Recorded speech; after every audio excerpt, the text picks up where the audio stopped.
आप सभी साथियों को नमस्कार। बहुत बहुत स्वागत है आज के इस प्रातःकालीन सत्र में। अभिनंदन है। आशा करता हूं कि आप सभी बेहतरीन होंगे, जबरदस्त होंगे और अपने आने वाले प्रमोशन एग्जाम की तैयारी जोरों शोरों से कर रहे होंगे और सफलता के करीब पहुंचने के लिए प्रयासरत होंगे। और जो भी चीज़ें आप पढ़ रहे हैं उसको लिख रहे होंगे, समझ रहे होंगे, दोहरा रहे होंगे और अभ्यास भी कर रहे होंगे। मेरी आवाज़ आप तक पहुंच रही है तो कोई साथी कंफर्म कर दें, तब हम ये रिकॉल क्वेश्चन का सेशन चालू करेंगे। Good morning sir. Good morning, good morning ji. बढ़िया है, तैयारी चल रही है आप लोग की? अच्छा चल रहा है सेशंस वगैरह? जी जी सर, बढ़िया। बहुत बढ़िया। तो बैंकिंग दरअसल बहुत ही बड़ा टॉपिक होता है और हरि अनंत हरि कथा अनंता इस तरह के इसमें बहुत सारे आयाम होते हैं। और आप ये भी देख लीजिए तो ये सारे जो आयाम है ना हमें विचलित करते हैं कि कैसे तैयारी करें, क्या करें। तो हमें क्या करना है कि ये ध्यान रखना है कि 100 क्वेश्चंस आएंगे। 100 क्वेश्चन। और आप देखिए आपके यहाँ पॉलिसीज और स्कीम्स भी देखेंगे तो 140 से ज़्यादा तो वो हैं। तो बहुत बहुत सारी पॉलिसीज से नहीं आएंगे। फिर उसमें से प्रियोरिटी सेक्टर भी है, आरबीआई मास्टर डायरेक्शंस भी है, जनरल बैंकिंग भी है, स्कीम्स भी है। तो वो सब को हिंट पाने के लिए कि क्या 100 क्वेश्चन आ सकते हैं, क्योंकि एक टॉपिक से एक सवाल आ सकते हैं। सेंट मॉर्गेज से अगर पूछ लिया तो एक सवाल पूछ सकता है, लेकिन वो क्या पूछ सकते हैं, क्या क्या टॉपिक्स हैं, उसको जानने के लिए हम लोग रिकॉल क्वेश्चन को पढ़ते हैं। और अगर पिछले 3 साल के रिकॉल क्वेश्चन हमने पढ़ लिए तो फिर हमारे लिए बहुत ही एक अच्छा होता है कि हम 40% जो है तैयारी हमारी हो जाती है, 40 to 50% तैयारी हो जाती है, क्योंकि ट्रेंड मिल जाता है, सवाल मिल जाते हैं, हिंट मिल जाता है। तो आज हम लोग वैसे हमारे पास तो 2020 से लेके सवाल है। तो जितने सवाल आज हो पाते हैं, अभी इस सेशन में 40 मिनट का सेशन रखते हैं और फिर उसके बाद शाम को भी सेशन कर लेंगे, पार्ट 2 पार्ट 3 ऐसा कर लेंगे, क्योंकि मेरे पास सवाल जो रिकॉल क्वेश्चन के बहुत हैं। तो आज हम लोग जितने सवाल होते हैं, 100 क्वेश्चन होगा तो देखेंगे, जितना क्वेश्चन होगा देखेंगे, या 60 क्वेश्चन तक हम लोग कर लेंगे। चलिए पहला सवाल आपकी स्क्रीन पर लेते हैं। आप लोग स्पीड से जरा आप बताते चलिएगा भी। ये सवाल है क्लरिकल टू ऑफिसर का है।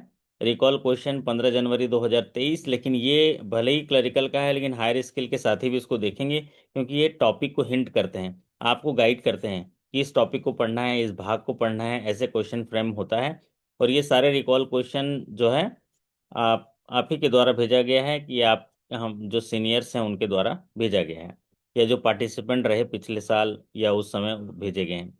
तो आज 15 जनवरी 2023 को एग्जाम हुआ था। एग्जाम के सवाल हम साझा कर रहे हैं। पहला सवाल आपकी स्क्रीन पर देखिए। The Sukanya Samriddhi Yojana account can be open any time before girl child attends dash as.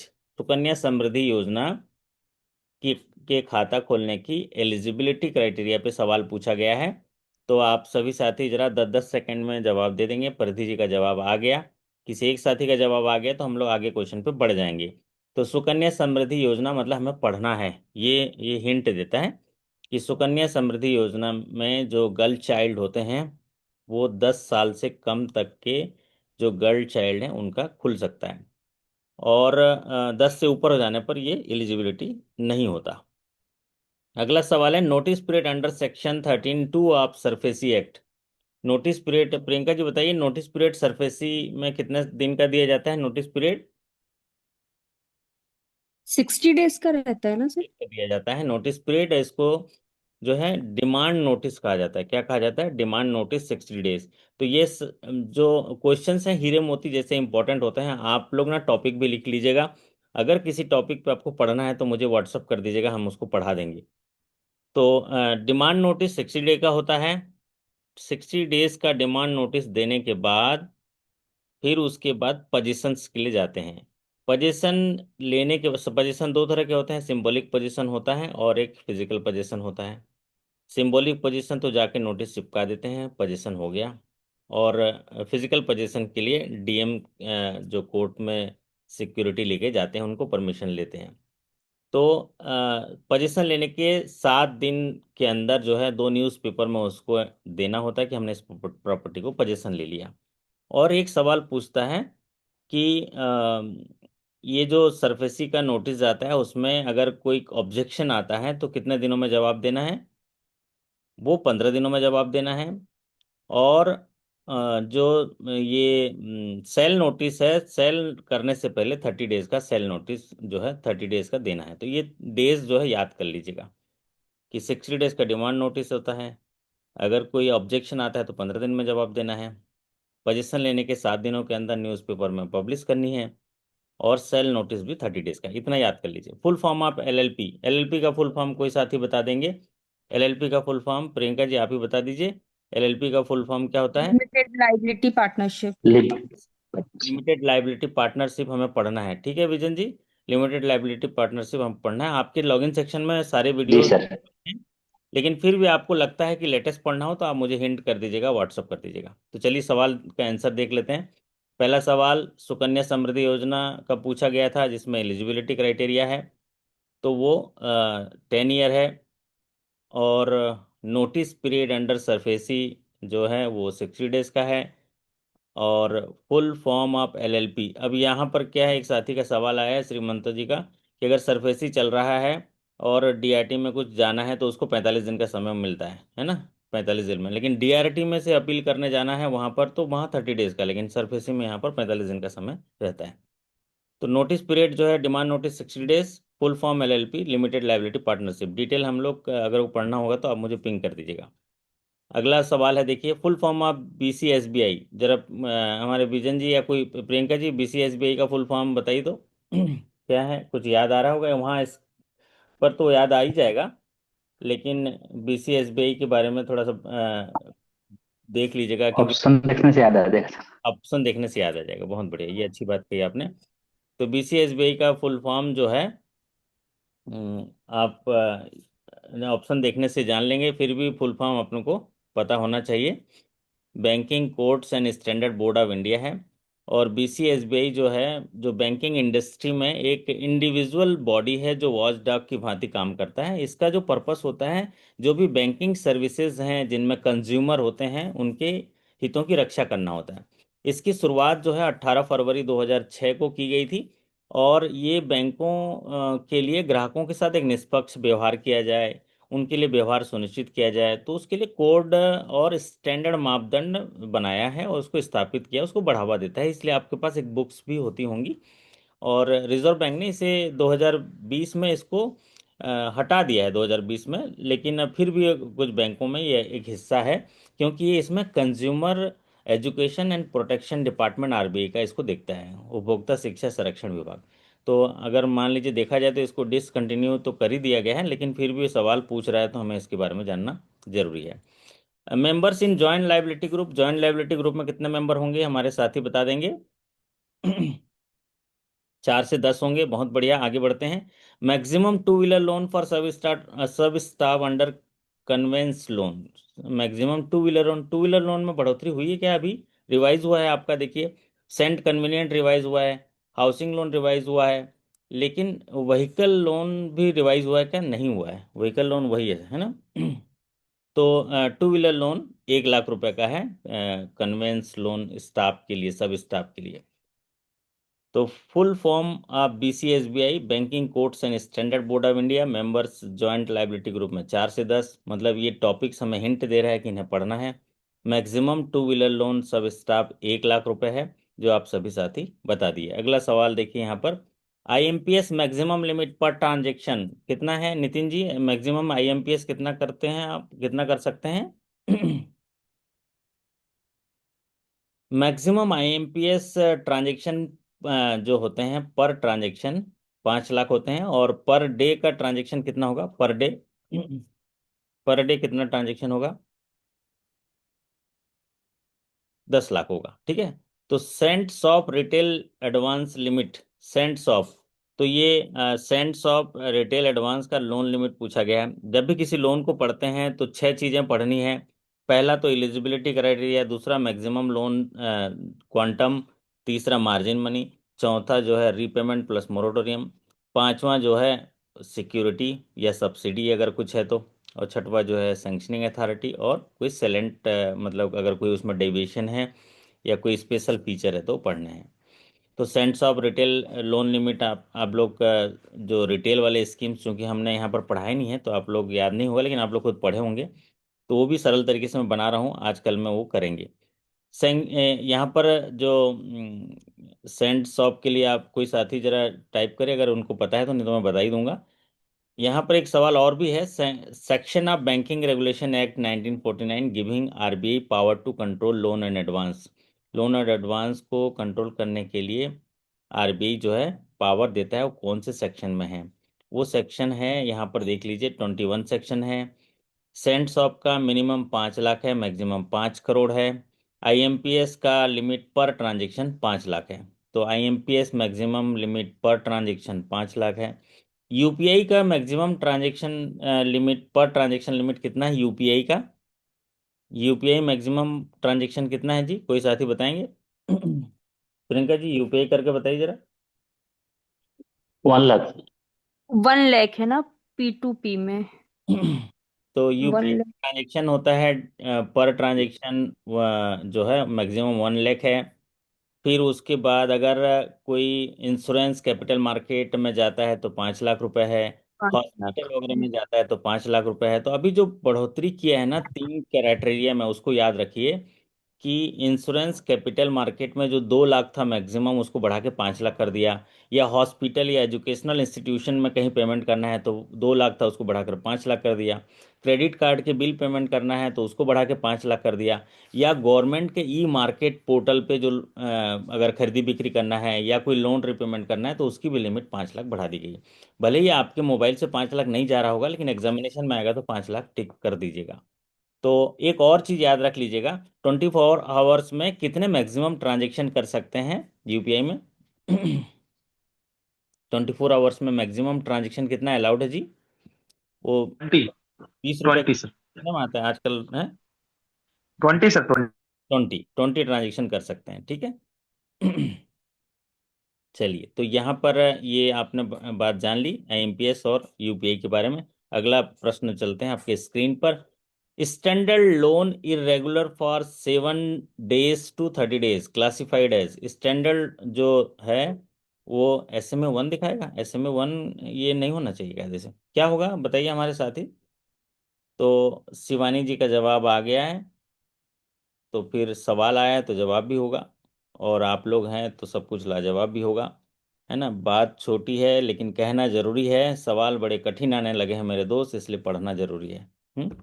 और गर वसूलों पे आँच आए तो टकराना जरूरी है, और गर जिंदा हो तो फिर जिंदा नजर आना भी जरूरी है। इसलिए थोड़ा थोड़ा बोलते रहिए, टाइप करते रहिए। स्टैंडर्ड लोन 7 से 30 दिन अगर इरेगुलर है तो SMA 0 होगा।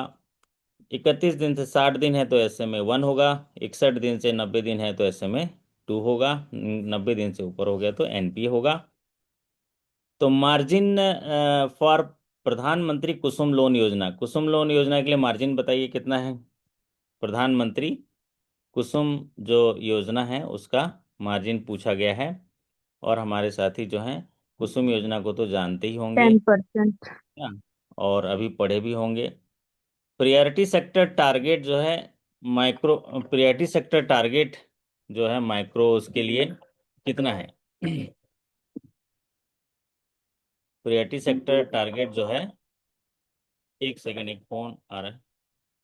एक सेकेंड, एक फोन आ रहा है, फिर हम इसको कंटिन्यू करेंगे। 1 मिनट, हाँ। एक एक सेकेंड, 1 मिनट, 1 मिनट। हाँ हाँ, 1 मिनट साथियों, मैं 1 मिनट ना, 1 मिनट में कनेक्ट हो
तो यहाँ पर मार्जिन प्रधानमंत्री कुसुम योजना का थोड़ा एक बार आप देख लीजिएगा। टर्म लोन का अगर मार्जिन है तो 25% होगा, और बुक डेट्स के अगेंस्ट है तो 40% यहाँ पर पीएम कुसुम योजना का है। थोड़ा सा एक बार कुछ जहाँ जहाँ ये टॉपिक आ रहे हैं इनको एक बार आप लोग अपने जब डायरी में लिखेंगे तो आप इनको मिलान कर लीजिएगा।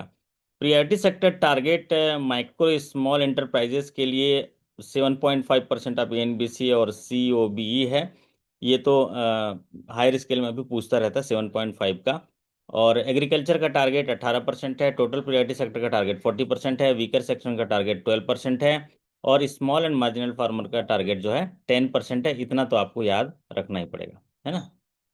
अगला सवाल आपकी स्क्रीन पर देखिए।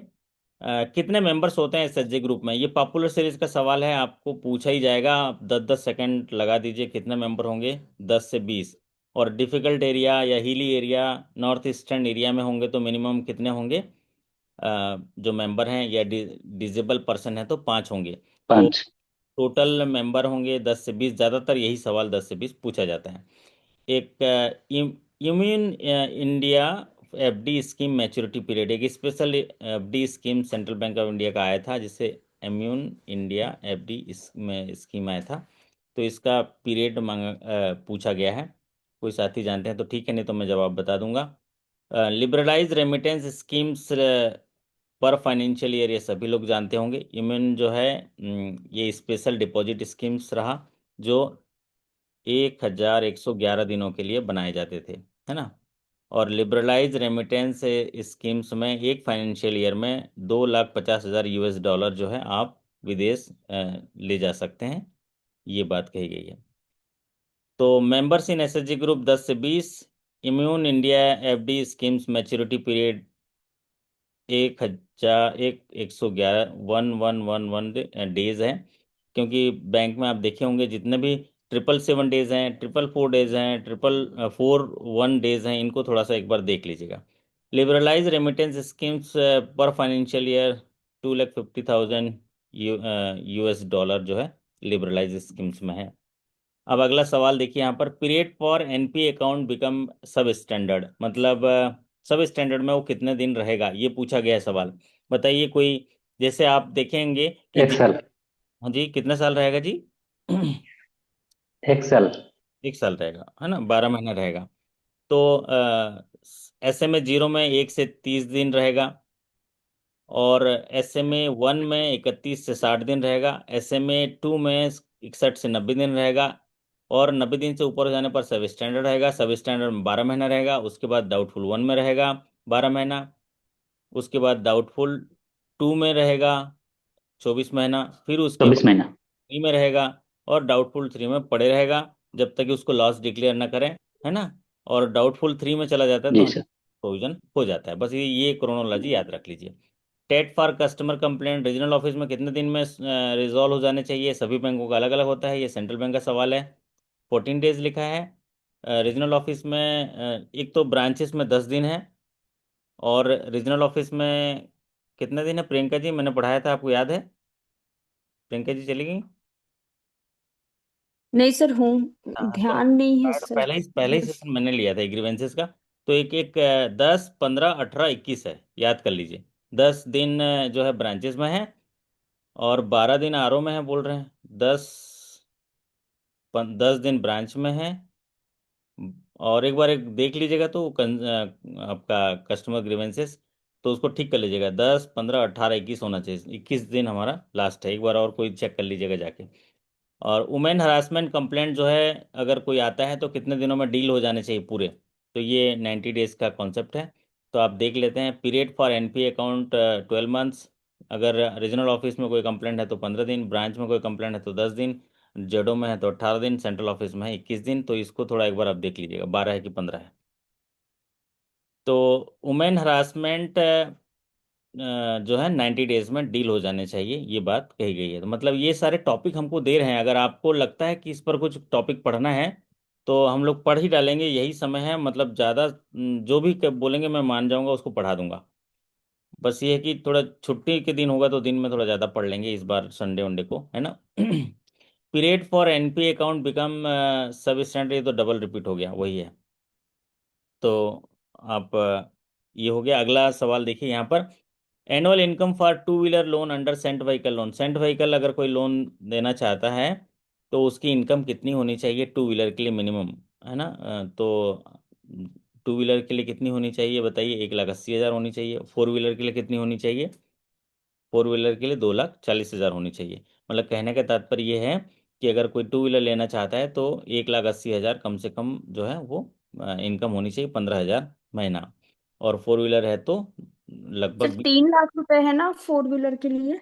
फोर व्हीलर के लिए बढ़ा दिया 3 लाख, ठीक है 3 लाख कर लीजिए, है ना? फोर व्हीलर के लिए 3 लाख कर लीजिए। और ये टू व्हीलर के लिए 1,80,000 कर रहे हैं तो भी बढ़ गया नहीं, 1,80,000 टू व्हीलर के लिए है और फोर व्हीलर के लिए तीन। नहीं, टू व्हीलर के लिए 180 और ठीक फोर है, व्हीलर के लिए फोर व्हीलर के 3 लाख। लिए 3 लाख मेरे साथ ही करेक्ट कर लेंगे। पहले ये 2,40 था, अभी बढ़ा दिया गया है, ठीक है। सेविंग और करंट अकाउंट जो है इनऑपरेटिव होगा अगर ट्रांजैक्शन कितने समय तक नहीं होगा। ये पॉपुलर सीरीज का सवाल है। सवाल जो है सीधे आएगा, 2 साल लिख लीजिएगा। Maximum loan against share, share के अगेंस्ट कितना लोन दिया जा सकता है, सीधे सीधे बताइए। कोई साथी एक जने 10 सेकंड में बता देंगे तो आगे बढ़ जाएंगे। कोई भी गलत सलत कुछ भी बता दीजिए। फिजिकल 5 लाख। फॉर्म में है तो शायद 10 लाख तक है ना, और डीमेट फॉर्म में है तो 20 लाख तक। हाँ, तो यहाँ पर मैक्सिमम अमाउंट पूछा गया है तो इसको 20 लाख से लिखेंगे। तो एनुअल इनकम टू व्हीलर के लिए 1,80,000। सेविंग अकाउंट या करंट अकाउंट इनऑपरेटिव कहलाएगा अगर कोई ट्रांजेक्शन नहीं हुआ 2 साल का। मैक्सिमम लोन अगेंस्ट शेयर जो है 20 लाख दे सकते हैं, डिमिट फॉर्म में है, फिजिकल फॉर्म में तो 10 लाख। अगला सवाल आपकी स्क्रीन पर है। आरटीजीएस चार्जेस 2 लाख से 5 लाख तक, ये आरटीजीएस चार्जेस पूछा गया है। 20 रुपये प्लस कुछ टैक्सेस वगैरह लगते होंगे, है ना? तो आरटीजीएस चार्जेस पूछा गया है तो ये हमें याद रखना है। चार्जेस आरटीजीएस और एनईएफटी के चार्जेस तो हमें याद रखने हैं। सेंट्रल रजिस्ट्री चार्ज पर पर्सन, शेयर साइज जब चार्ज करते हैं तो पर पर्सन 100 रुपीज़ प्लस जीएसटी है। और interest if matured FD not close by customer, अगर एफडीआर मैच्योर्ड हो गया और कस्टमर ने क्लोज नहीं किया तो क्या इंटरेस्ट प्रोवाइड करेंगे, ये दिया गया है। तो कोई एफडीआर अगर मैच्योर हो गया और कस्टमर के द्वारा कोई मैंडेट नहीं आया है और उसने क्लोज नहीं किया तो उस पर सेविंग का इंटरेस्ट दिया जाना चाहिए। अगर मैंडेट आया है तो ऑटो रिन्यूअल वगैरह जो भी हो जाएगा पीरियड के लिए। तो आरटीजीएस चार्जेस 2 लाख का 24.50 मतलब 20 रुपये प्लस जीएसटी होगा। और सेंट्रल रजिस्ट्री का जो चार्ज है पर पर्सन 100 प्लस जीएसटी। इंटरेस्ट जो एफडीआर मैच्योर्ड होंगे उनमें सेविंग रेट का लगेगा अगर कोई मैंडेट मिला नहीं तो। एक्स स्टाफ जो है ऑडिट रिटायरमेंट के बाद ऑडिट में एंगेज हो सकता है। आफ्टर रिटायरमेंट पीरियड पूछ रहा है। एक्स स्टाफ इन ऑडिट आफ्टर रिटायरमेंट पीरियड कितने समय तक हो सकता है ऐसे बोल रहे हैं कि कूलिंग पीरियड मांग रहा है ये? कूलिंग पीरियड मांग 65 साल मैक्सिमम बराबर है 65 साल। अच्छा, इसमें 65 साल तो मैक्सिमम है। 62 से 65 होता है, 62 से 65।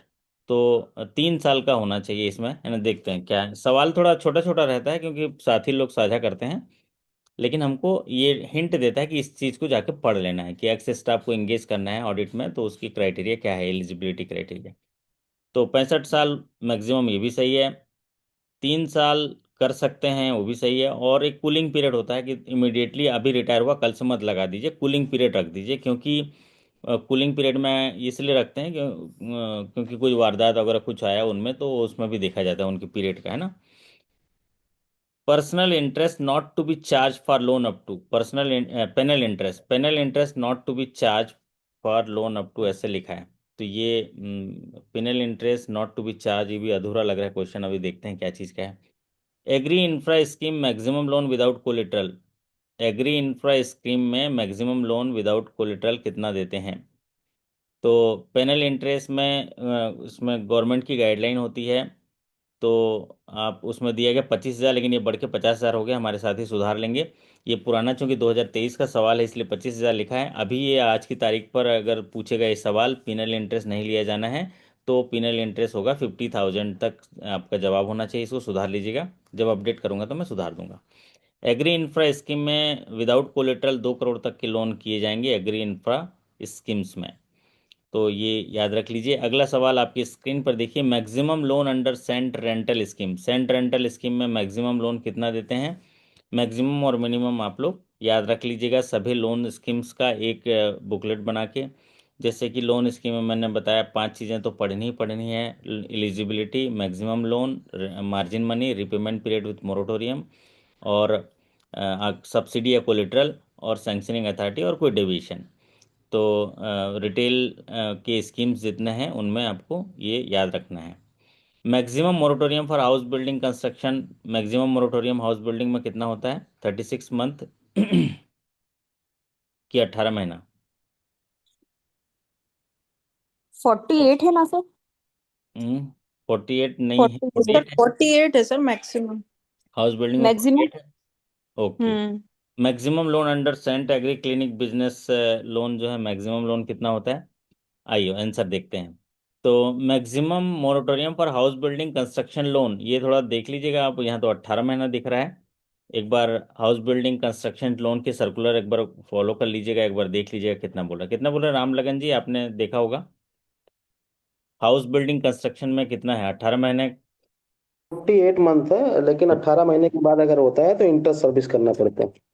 हाँ ये होगा। 18 महीने के बाद इंटरेस्ट सर्विस करना है। ऐसे सवाल आया होगा इस तरह सा, इस तरह का कंप्लीट सवाल आया होगा, है ना? क्योंकि ये सर ये सेंट रेंटल वाले में रिटेल का है 7.5 करोड़ ना सर, और उसमें एमएसएमई में भी है ये 25 करोड़ शायद ना। ठीक है, ये रिटेल का सवाल होगा, है ना, सेंट रेंटल। तो आप ये स्कीम्स को नोट कर लीजिएगा, क्योंकि ये रिकॉल क्वेश्चन 2023 के हैं, फिर शाम को 2024-25 के जो जो आए हुए हैं हम लोग उसको भी कर लेंगे। तो थोड़ा अपडेट कर लीजिएगा एक एक जब नोट करेंगे। और मैं अपलोड करते से पहले मैं इसको भी अपडेट कर दूंगा। और चूंकि हमें तो रिटेल सेंट के सारे रिटेल के स्कीम्स अभी हम लोग पढ़ेंगे, शॉर्ट शॉर्ट में मैं पढ़ाऊंगा, तो उसमें हम लोग डिस्कस कर लेंगे। सेंट एग्री क्लिनिक और बिजनेस में 20 लाख रुपए इंडिविजुअल और ग्रुप में 1 करोड़ रुपए। अगला है EMI limit under DL cent pension loan. EMI की लिमिट कितने प्रतिशत होनी चाहिए, ये बात कही गई है। तो सेंट डिमांड पेंशन लोन में ईएमआई जो है वो कितनी होनी चाहिए? कितनी होनी चाहिए मतलब पेंशन लोन वाले को भी पढ़ना पड़ेगा। ये सारे जो सवाल हैं हम लोग जो पढ़ रहे हैं ना, इसमें हमको हिंट दे रहा है, उस टॉपिक को पढ़ना है।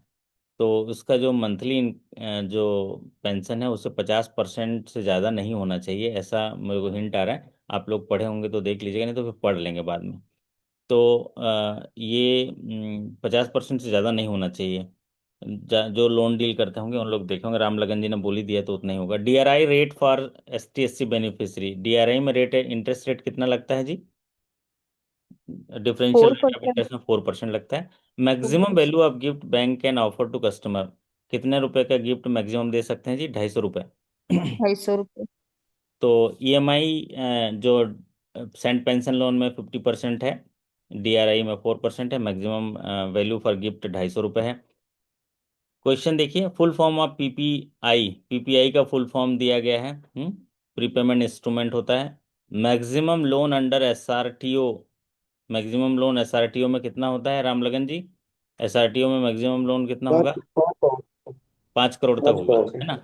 और उसके लिए कंडीशन भी होता है एसआरटीओ में कि कितनी गाड़ियां कम से कम उसके पास होनी चाहिए, है ना?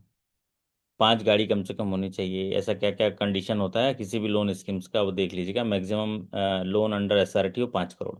और minimum credit rating under cent home, जो गृह लक्ष्मी, क्या है ये, CRGFT है, ये क्या क्या तो है नाम, है ना? क्या बोलते हैं इसको? Credit guarantee fund credit for guarantee low income housing. House, कितना होगा इसके? रेटिंग और सिबिल कितना बोला गया है? सिबिल सामान्यतः 700 होना चाहिए, इनके लिए थोड़ा सा कम किया है। और रेटिंग 50 होने चाहिए, इनके लिए थोड़ा सा कम किया है। हम्म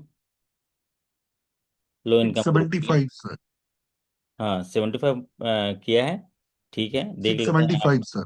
हाँ, हमारे श्रीमंत जी बोल रहे हैं तो सही होगा, वो पढ़ रहे हैं रात दिन है, दिन में भी कहीं पढ़ने जाते हैं, वो कलकत्ता में पढ़ते हैं, है ना? तो फुल फॉर्म सर यही वाला पढ़ाई हो रहा है अभी। यही वाला पढ़ाई हो रहा है। सर हाँ सेंट शॉप का दिए ना सर, ये एकदम आ गया क्वेश्चन। चलो बहुत बढ़िया है ना, पढ़ते रहिए। प्री पेमेंट इंस्ट्रूमेंट्स होते हैं, maximum loan under SRTO 5 crore होगा। और जो credit guarantee fund for low income group वाले में, इसमें देखिए रेटिंग 35 है और सिबिल जो है 675 है। क्वेश्चन 37 to 39 में देख लीजिए, प्रधानमंत्री स्वनिधि थर्ड ट्रांच लोन कितना देते हैं, तीसरा ट्रांच का लोन मैक्सिमम कितना होगा, 50,000। बहुत बढ़िया। Members of SHG under day and RLM, women जो मेंबर हैं वो कितने होने चाहिए, ये सवाल पूछा गया है किसी भी ग्रुप में। वुमेन एसएचजी, अच्छा ये तो वही सवाल रिपीट हो गया कि टोटल नंबर जो है कितने होने चाहिए। तो ये DAY N R L M में 10 से 20 ही होने चाहिए।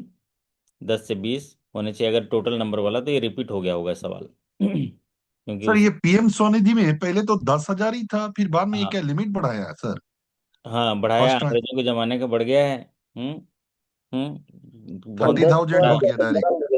10 15 25 15 50 हो और गया है। 15। सब अच्छा रिवाइज हो अच्छा। गया अभी, 15 25 50 हो गया, ठीक है। Okay sir.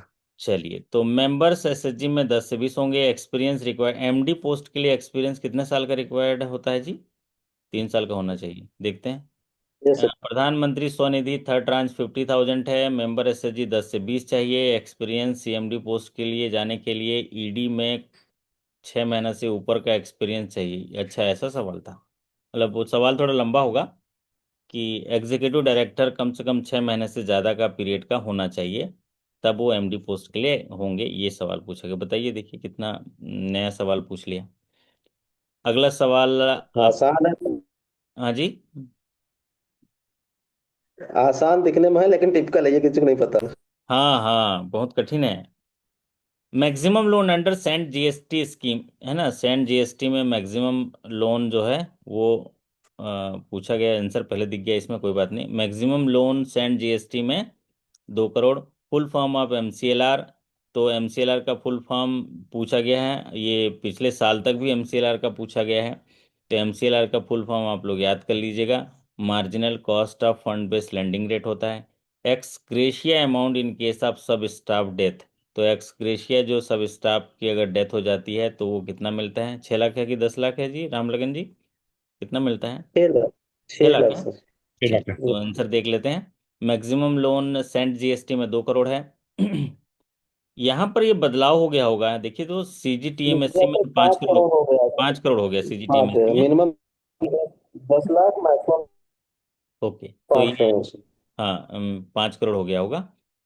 अगर सामान्य सवाल लेकिन सर पूछा इसमें क्या गया, है, सर्विस सेक्टर करते हैं तो हाँ, तो ये स्कीम्स बेस्ड जो सवाल पूछा जाएगा उसमें यहाँ पर सीजीटीएमएससी के अंदर 5 करोड़ है। अगर ओपन सवाल पूछा जाएगा तो under CGTMSC maximum loan extend कर सकते हैं 10 करोड़ तक, और बिना कोलेटरल के कर सकते हैं। फुल फॉर्म ऑफ एमसीएलआर आपने पढ़ ही लिया, marginal cost of fund based lending rate.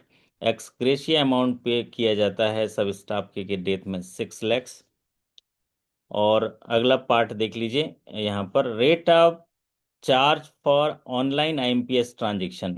Online अगर आईएमपीएस ट्रांजैक्शन कर रहे हैं तो क्या चार्ज लगेगा, कुछ चार्ज जो है, रेट ऑफ चार्जेस या सर्विस चार्ज जो है ऑनलाइन आईएमपीएस करते हैं तो 10 रुपये या 20 रुपये लगता है। किसको याद है तो देख लेंगे, नहीं तो सर्विस चार्जेस का मैं तैयार कर ही रहा हूँ आप लोगों के लिए sessions. Number of quotation required as per expenditure policy, expenditure policy जो हमारे प्रोक्योरमेंट पॉलिसी होता है उसमें क्या बोलता है कि अगर हम कोटेशन मंगाते हैं तो कोटेशन कितने होने चाहिए, कम से कम L1 L2 L3, ऐसा कुछ है ना, 3 कोटेशन चाहिए। 3 होने चाहिए। स्टाफ अकाउंटेबिलिटी करना अनिवार्य होता है, ओटीएस कर रहे हैं और स्टाफ अकाउंटेबिलिटी करना है तो फिर कितने दिनों में करना है। अगर ओटीएस में कर रहे हैं, वन टाइम सेटलमेंट कर रहे हैं, तो staff accountability must be completed with in 90 days. तो यहाँ पर ये सवाल जो है ओटीएस से जुड़ा हुआ है। स्टाफ अकाउंटेबिलिटी पॉलिसी भी हम लोग, स्टाफ अकाउंटेबिलिटी पॉलिसी पढ़ लिए क्या, कि अभी बचा है हमारा, अभी नहीं पढ़े सर। नहीं पढ़े, ओके। तो वो उससे सवाल जरूर आएगा स्टाफ अकाउंटेबिलिटी पॉलिसी से। तो देखिए, rate of charge online MPS में 20 रुपये, नंबर ऑफ कोटेशन 3, और staff accountability completed with in 90 days. और अगर सामान्यतः कोई लोन एनपीए हो जाता है तो उसमें वो बोला गया है कि 6 मंथ में करना है, लेकिन ये ओटीएस कर रहा है इसलिए 90 डेज का दिया है। और एक और आता है, स्टाफ अकाउंटेबिलिटी रिक्वायर्ड नहीं है, कितने लाख तक के लोन में स्टाफ अकाउंटेबिलिटी रिक्वायर्ड नहीं है हमारे बैंक की पॉलिसी में? 10 लाख, 10 लाख तक। 10 लाख, ठीक है, बढ़िया। चलिए अगला सवाल है, collateral security not required for MSC loan up to, collateral security MSME में कितना नहीं चाहिए? 10 लाख, टेन 10 लाख लाख बहुत बढ़िया। सामान्य क्वेश्चन आएगा तो 10 लाख, लेकिन अगर अंदर अंडर सीजीटीएमएससी आ गया तो कितना हो जाएगा?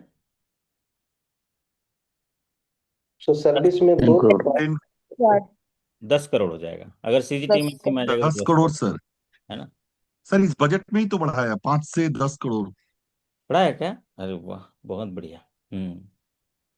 आपका एकदम बेहतरीन इंटरव्यू करेंगे, बढ़िया, एकदम एग्जाम खत्म हो जाए, है ना श्रीमंतो जी? आप ओके सर, थैंक यू। आप बढ़िया सीख रहे हो, है ना? चलिए अच्छी बात है, साथ में रहो, उत्साह के साथ रहिए, ऐसे ही रहिए। हाँ, कोलेटरल सिक्योरिटी जो है एमएसएमई में 10 लाख रुपए है, लेकिन अगर कहीं सीजीटीएमएससी का जिक्र कर दिया तो उसको बढ़ा दिया है, क्योंकि सरकार चाहती है कि विकसित भारत हो, इसलिए उनको एमएसएमई में एक्सटेंशन किया गया है। हसल फ्री लोन प्रोवाइड हो, क्योंकि एमएसएमई में जो लोन मिलता है उसमें जो इंडस्ट्री बैठता है उसमें बहुत लोगों को रोजगार मिलता है, आय बढ़ती है। और जो जीडीपी में ग्रोथ जो उनका योगदान है ज़्यादा होता है। टेक होम पे रिक्वायर होता है सेंट कन्वीनियंस में, अभी सेंट कन्वीनियंस बहुत बढ़ोतरी हुआ है। आज शाम को एचआर का सेशन है तो उसमें सारी चीज़ें मिलेंगी आपको। लेकिन टेक होम पे रिक्वायरमेंट सेंट कन्वेंस लोन में कितना होना चाहिए? कम से कम 40% से बराबर होना चाहिए या उससे ज़्यादा होना चाहिए, ठीक है? उससे कम होगा तो हम लोग सेंट कन्वेंस नहीं देते हैं। लॉकर का अगर नॉमिनेशन कैंसिल करना है तो फॉर्म क्या चाहिए? एक होता है रजिस्ट्रेशन, तो लॉकर के केस में SL1 तो होगा क्या, वो रजिस्ट्रेशन का होता है, SL2 जो कैंसिलेशन का होता है, SL3 जो होता है मॉडिफिकेशन का होता है। तो ज़्यादातर ये कैंसिलेशन का पूछता है, पता नहीं क्यों SL2 का पूछता है। तो सेम कंडीशन और उसमें भी है, मतलब आपका डिपॉजिट में भी है कैंसिलेशन का 2 फॉर्म है, और सेफ कस्टडी में भी कैंसिलेशन का 2 फॉर्म है। तो यहाँ पर देख लेते हैं, collateral security 10 lakh, 40% SL2। KYC procedure for third party products, third party products, ये तो वीडियो केवाईसी लॉन्च हुआ था तो उसी के लिए ही पूछा है कि केवाईसी प्रोसीजर जो है कैसे करना है। तो वीडियो केवाईसी का ऑप्शन सही था, लेकिन हम लोग को केवाईसी को तो अच्छे से पढ़ना ही है, उसमें से कोई भी सवाल आए गलत नहीं होना है। Margin for second loan to staff under conveyance loan, margin कितना परसेंट लेते हैं कार और लोन में? 10%? वैसे तो 10% है ना सर? 10% है। वुमेन हरासमेंट 90 दिनों में हो जाने चाहिए, देख लेते हैं। 10% ऑफ व्हीकल कास्ट है एज पर केवाईसी गाइडलाइन, तो ये थोड़ा सवाल अधूरा रहा होगा, है ना? केवाईसी तो हम लोग अच्छे तरीके से पढ़ ही रहे होंगे या पढ़ लिए होंगे। अगर उसमें कुछ क्वेश्चन फॉर्मेट में है तो आगे वाले सेशंस में आपको दिखेगा। तो अब थोड़ा देर और दे दीजिए, कितना मिनट, 10 मिनट और, फिर हम लोग कुछ क्वेश्चन और कर लेते हैं स्केल 1 से 2। अभी वो क्वेश्चन थे क्लरिकल टू ऑफिसर, आप देख लीजिए किस लेवल के आए हैं। हायर स्केल में पढ़ रहे हैं तो हम उन टॉपिक को देखेंगे, उन स्कीम्स को देखेंगे। और अभी थोड़े क्वेश्चन और कर लेते हैं, 20 क्वेश्चन और कर लेते हैं फिर, ठीक है? 20 क्वेश्चन करके हम लोग फिर कंक्लूड करते हैं, फिर शाम को फिर क्वेश्चन करेंगे। पहला सवाल आपकी स्क्रीन पर देखिए, what is the mobile banking password validity? एक मोबाइल बैंकिंग का पासवर्ड कितने देर तक वैलिड होता है, अदरवाइज चेंज करना पड़ेगा, कितने दिन तक चलेगा जी परिधि जी? अच्छा, वो 180 दिन तक जो वैलिड रहता है उसकी वैलिडिटी कितने दिन है जी, ऐसा टाइप का सवाल हो गया है ना, तो 180 दिन होता है। What is the maximum two wheeler loan limit सब स्टाफ एम्प्लॉय, देखो ये वो क्लरिकल टू ऑफिसर में भी आ गया, और ऑफिसर टू स्केल 1 से स्केल 2 में भी आ गया, वो भी 1 लाख है। What is the maximum loan under cent rental scheme and processing charge, देखिए मैक्सिमम लोन पूछ लिया सेंट रेंटल का, और प्रोसेसिंग चार्ज पूछ लिया। तो मोबाइल बैंकिंग का पासवर्ड वैलिडिटी है 180 days, to wheeler loan 1 lakh रुपया, और सेंट रेंटल मैक्सिमम 5 करोड़, और प्रोसेसिंग जो चार्ज है अभी कम हुआ है क्या? कोई साथी लेटेस्ट पढ़ा हो इसको तो बताइए, 1% है, मैक्सिमम 3 लाख है, नहीं तो हम जाके इसके बाद पॉलिसी को आप देख लीजिएगा पॉलिसी को, ठीक है? तो मैक्सिमम 5 करोड़, या प्रोसेसिंग जो है मैक्सिमम 3 लाख होगा, या 1% होगा। What is the general provision for standard form credit loan, मतलब ये एग्रीकल्चर और SME लोन पर प्रोविजन पूछ लिया, क्या होगा प्रियंका जी, ये प्रोविजन कुछ होता है क्या इसमें? 0.25। प्रोविजन जो आईरेक नॉर्म्स में आप पढ़े होंगे, income recognition and asset classification, उसमें स्टैंडर्ड एसेट में भी लोन किया जाता है। तो जो हम्म। स्टैंडर्ड एसेट्स में लोन है उनमें प्रोविजन किया जाता है। हमारे साथ ही 0.25 का है। 0.25। सामान्यतः स्टैंडर्ड एसेट्स में कितना प्रोविजन किया जाता है सामान्यतः? 0.4। जनरली नॉर्मली 0.4 है ना। जनरली 0.40 होता है, ठीक है। हमारे परिधि जी तो बाप रे बहुत इंटेलिजेंट है, ये है ना, सब लिख के भेज दिया, बताओ इतना है, बहुत अच्छा, मैं अप्रिशिएट करता हूँ। तो जनरल प्रोविजन सामान्यतः 0.40 होता है, लेकिन एग्रीकल्चर और एसएमई में 0.25 होता है। अगर कोई हाउसिंग लोन टीजर रेट है तो 2% होता है। अगर कॉमर्शियल रियल इस्टेट हाउसिंग के लिए है तो 0.75 होता है।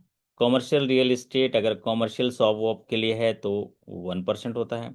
रिस्ट्रक्चर्ड अकाउंट में 5% होता है। ये सारा लिख लिया भैया, मैं देख देख के पढ़ दिया, पढ़ दीजिए, है ना।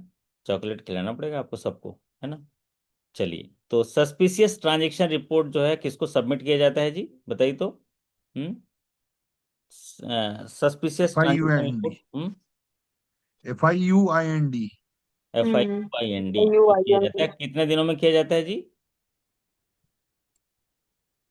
7 days, 7 दिनों में किया जाता 7 days. है। What is the maximum period for earnest money deposit loan? मान लीजिए कोई अर्निएस्ट डिपॉजिट करना चाहता है, उसको लोन लेना चाहता है, तो फिर उसके लिए कितने पीरियड का लोन दिया जाता है? तो अर्निएस्ट मनी के लिए देख लेते हैं, आंसर देख लेते हैं। सर ये स्कीम डिसकंटिन्यू हुई है क्या? हो गई है, डिसकंटिन्यू हो गई है स्कीम, लेकिन ये 2023 के सवाल हैं इसलिए यहाँ पर है, तो स्कीम डिसकंटिन्यू हो गई है। Earnest money deposit loan scheme जो है उसमें 180 दिन के लिए दिया जाता है लोन। उसमें सस्पिशियस ट्रांजेक्शन का जो रिपोर्ट है फाइनेंशियल इंटेलिजेंस यूनिट FIUIND को दिया जाता है। 7 दिन के अंदर देना है। अगर ट्रांजेक्शन सस्पिशियस कंफर्म हो गया तब उसके 7 दिनों के अंदर देना है। और प्रोविजंस 0.25 आउटस्टैंडिंग एग्रीकल्चर और SME में करना है, क्योंकि ज़्यादातर एडवांसेस हम लोग इसमें करते हैं, इसलिए बैंक को कैपिटल कम रखना पड़े करके ये करना पड़ता है। तो ये सवाल तो इम्पोर्टेंट है सभी स्केल के लिए, प्रोविजन वाला। पीटीआर रिपोर्ट में भी 7 डेज है या 15 डेज है? CTR 15 डेज, महीना खत्म होने के 15 डेज, लेकिन यहाँ पर महीना खत्म होने के दे नहीं, जैसे बीच महीने में भी करना है। जैसे आज आज कोई डाउटफुल आया आपको, सस्पिशियस ट्रांजेक्शन है, हम्म। 1 करोड़ का कोई हम्म। ट्रांजेक्शन कर लिया, ठीक है। अच्छा, आप हम्म। देखो, आप किसी किसी आप वीडियो में देखते होंगे कि किसी को डिजिटल अरेस्ट करके पैसा ट्रांसफर कर दिया जा रहा है। अगर किसी के हम्म। खाते में ऐसा पैसा आया जो उसके इकोनॉमिक सोर्सेस हैं या जो उसने जो दिया था इनकम सोर्सेस से मैच नहीं हो रहा है, तो आप उसको होल्ड कर दीजिए, सस्पिशियस कर दीजिए। फिर उससे पूछिए कि भैया पैसा कहाँ से आया। अगर वो बता देता है तो ठीक है, नहीं तो वो सस्पिशियस में रिपोर्ट चला जाएगा, ठीक है। तो 7 दिन होता है। अब अगला सवाल देखिए, minimum credit information score for cent pension loan scheme. Pension loan scheme के लिए मिनिमम CIC कितना चाहिए? तो मतलब हम पेंशन लोन स्कीम्स को अच्छे से पढ़ना होगा, इसका मतलब ये होता है। तो आप लोग बताइए जरा, आप लोग पेंशन लोन वगैरह। सिविल में सर 700, एक्सपीरिया में भी आपका 650 में हो जाता है। और और एक क्या होता है सर, ये CIBIL, Experian and CRIF. Sir CRIF में अभी आपको इसमें तो 650 होता है शायद। 600 सर, 600। 600। 600, यस सर, ठीक। यस सर, 600 ही होता है। चलिए, नाबार्ड का फाइनेंशियल इंसेंटिव कितना मिलता है JLG प्रमोशन और लिंकेज के लिए? ये पहले 2000 20 था, बार कितने दिन? पहले 2000 था, इसे बढ़ाकर 4000 कर दिया, इसलिए सवाल पूछा गया। बेसल 3 रेगुलेटरी कैपिटल जो रिटेल पोर्टफोलियो का क्या बोलता है? रिटेल कोई लोन होगा, उसका लिमिट क्या होगा कि ये रिटेल में गिना जाएगा, उसके बाद कॉरपोरेट में चला जाएगा? बेसल। कल एक क्वेश्चन यही पूछा था एक स्टूडेंट ने, 10 करोड़ शायद होना चाहिए। 10 करोड़ तो बेसल के हिसाब से नहीं है, बेसल के हिसाब से 7.5 करोड़ है, और बैंक की पॉलिसी के हिसाब से 10 करोड़ है। तो यहाँ सवाल बेसल के हिसाब से पूछा गया रेगुलेटरी कैपिटल रिक्वायरमेंट के लिए, तो वहाँ पर रिटेल होगा 7.5 करोड़, है ना। बैंक में भी 7.5 करोड़। हाँ, ये देख लीजिएगा, ये जरा CIC स्कोर अभी हमारे साथी अपडेट कर रहे हैं, तो इसको हम लोग फिर से देख लेंगे। सेंट पेंशन लोन में CIC कितना चाहिए? तो थोड़ा सा वेरी हो रहा है आंसर, तो एक बार मिलान कर लीजिएगा आप भी, मैं भी कर लूंगा। सर अभी तो सारी मतलब मिनिमम 700 चाहिए, बट पेंशनर्स के लिए रिलैक्सेशन दिया हुआ है नए सर्कुलर में। ठीक है, एक बार ग्रुप में अपडेट कर दीजिएगा, या नहीं तो मुझे अपडेट कर दीजिएगा, मैं देख लूंगा, नहीं तो पॉलिसी में। ठीक है। तो नाबार्ड फाइनेंशियल इंसेंटिव पर जेएलजी 4000 पर जेएलजी है।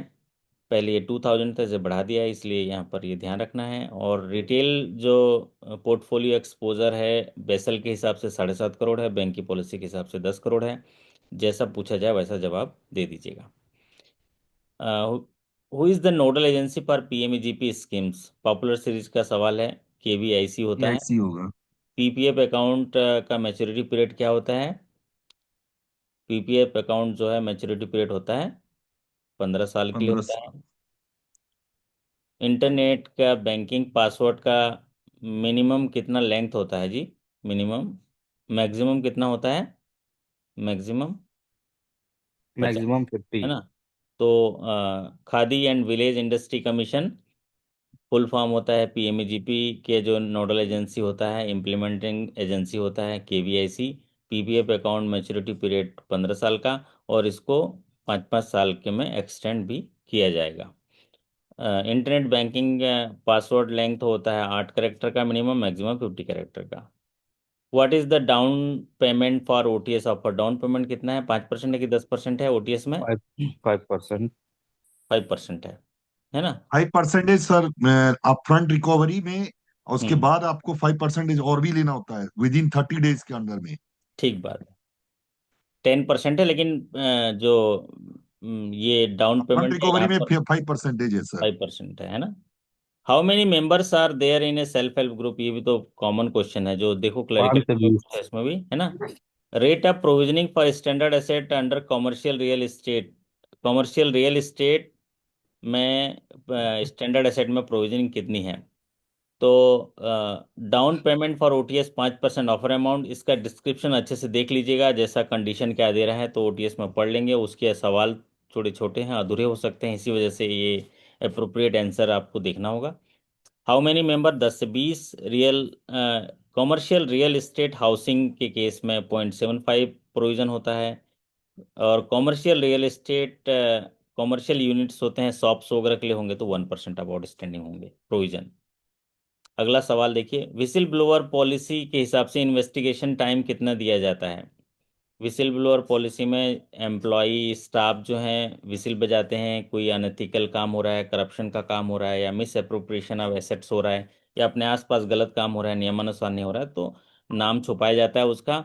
लिफाफे में सिर्फ लिखा रहता है, डिस्क्लोजर रहता है कि complaint under whistle blower policy, और सीधे एचआर जीएम को जाता है।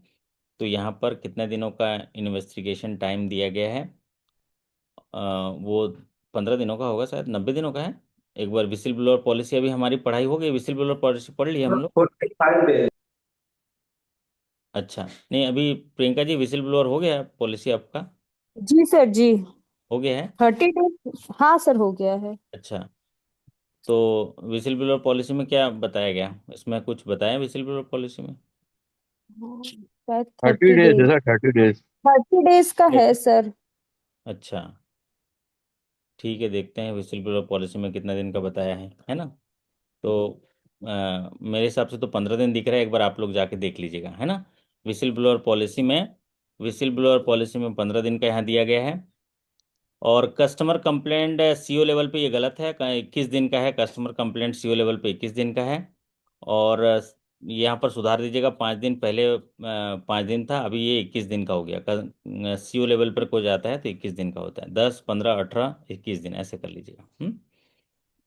सेंट संजीवनी लोन स्कीम्स का टर्नओवर जो है वो 75% आपका टर्नओवर होगा, ना होना चाहिए। सेंट संजीवनी लोन स्कीम का टर्नओवर अकाउंट के थ्रू रोटेट होना चाहिए, ये कंडीशन है।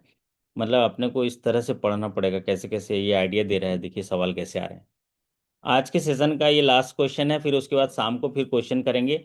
और जो जो टॉपिक पढ़ना चाहते हैं पर्सनल में मुझे व्हाट्सअप कर दीजिएगा, तो हम लोग उस पर तैयारी कर लेंगे। मिनिमम और maximum loan under send cold storage loan scheme. Cold storage loan scheme में मिनिमम और मैक्सिमम कितना है?